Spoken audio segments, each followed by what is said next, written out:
लेकिन अब यहां पर एक एग्जाम की बात करते हैं और फिक्र में हम बात कर रहे हैं नीट यूजी री एग्जाम की। 21 जून को होने वाली इस परीक्षा से पहले केंद्र सरकार ने बड़ा फैसला लिया है। सरकार ने मैसेजिंग ऐप टेलीग्राम पर अस्थायी रोक लगा दी है। ये रोक एग्जाम के अगले दिन यानी 22 जून तक रहेगी।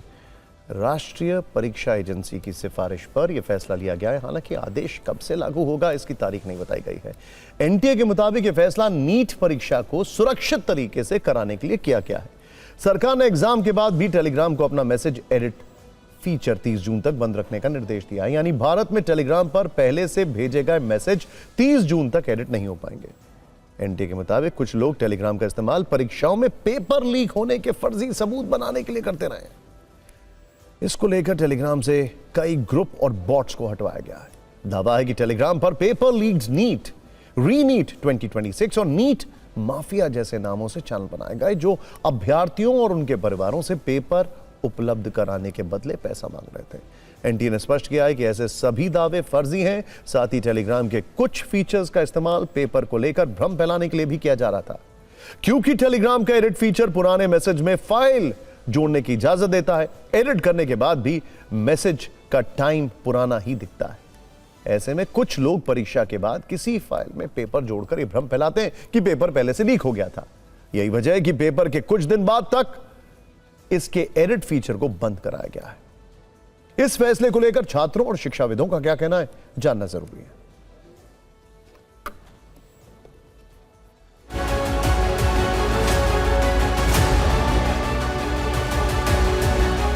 So we had a meeting with the Telegram officials in the earlier in May as well as in June, and we had requested them, please use your AI and everything that you have and do not allow creation of any group which clearly says that it's a NEET leak paper. Telegram has been a channel which has been misused, abused for a very, very long time for several factors. NEET को लेकर के जो सरकार ने अभी सख्त कदम उठाए हैं, चाहे टेलीग्राम को बैन करना हो या इंडियन एयरफोर्स का हेल्प लेने की बात रही हो या प्रधानमंत्री जी के निगरानी में सारे काम हो रहे हैं, ये बहुत ही सराहनीय है। एक वेलकमिंग स्टेप है, इसका हम लोग वेलकम करते हैं।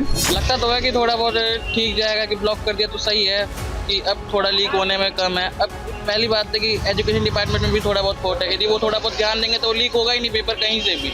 चलो टेलीग्राम आज ब्लॉक किया है, कोई और जगह से हुआ तो फिर वो क्या करेगा। ओवरऑल तो बहुत अच्छी चीज़ है। अगर लॉन्ग टर्म में किया जाए तो ज़्यादा बेटर रहेगा, बट एग्ज़ाम के पॉइंट ऑफ व्यू से भी अच्छा है। बिकॉज इस पर टेलीग्राम अगर हम लोग व्हाट्सएप से कंपेयर करें तो जैसे लोग इस पर रेगुलेशन कम है, chat to chat end to end encryption वगैरह ये सब बहुत मतलब उतना अच्छा नहीं है टेलीग्राम पे। इसलिए मेरे को लगता है कि ये अच्छा डिसीजन है गवर्नमेंट का। बहुत अच्छी पहल है। टेलीग्राम के थ्रू ही पिछली बार वाले नीट के पेपर लीक हुए थे तो उस पर बैन और उसको जांच करना, उसको रोकथाम करना अच्छी वो है, पहल है। मुझे लगता है जितना बड़ा ग्लोबल प्लेटफॉर्म है टेलीग्राम, जिससे कि हमारे पहले भी लीक हो चुका है ये पेपर, सबसे ज़्यादा इसी से, क्योंकि और काफ़ी सेफ़ हैं और जो सरकार ने कदम उठाया है मेरे ख्याल से एकदम ठीक है।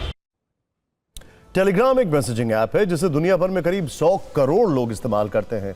सरकार की नज़र टेलीग्राम पर ही क्यों है, इसकी वजह जानना जरूरी है। इसके जरिए एक साथ लाखों लोगों को मैसेज भेजा जा सकता है। साथ ही किसी ग्रुप में 2 लाख तक लोग जोड़े जा सकते हैं। यूजर 2 GB तक की बड़ी फाइल भी भेज सकते हैं। मैसेज को बाद में उसे एडिट कर सकते हैं। साथ ही इसमें फोन नंबर शेयर किए बिना भी एक दूसरे से संपर्क कर सकते हैं। इसको लेकर हमने एक्सपर्ट से बात की। टेलीग्राम का जो फीचर जैसे मैंने आपको बताया कि अगर मान लीजिए आपने 10 तारीख को कोई पोस्ट डाला और 12 तारीख को या 15 तारीख को भी आप उस पोस्ट को एडिट कर सकते हैं। उसमें टाइम स्टैंपिंग पुरानी डेट की रहती है। ये एक ऐसा फीचर है। लेट्स से अगर मान लीजिए 21 तारीख को एग्ज़ाम हो रहा है, 20 तारीख को एक फेक पेपर को लीक करके एक प्रोपेगेंडा फैलाया जाता है जिसका कोई रेलिवेंस नहीं है, और 21 तारीख को जब पेपर हो जाता है और 22 तारीख को वो फाइल दूसरी बना के अगर मान लीजिए वहाँ अपलोड कर दिया जाता है तो एक नया कॉन्स्पिरेसी खड़ा हो जाएगा कि साहब वो पेपर लीक हो गया था और ये फिर दोबारा हो गया था, क्योंकि 22 को तो पेपर आपके सबके पास होगा।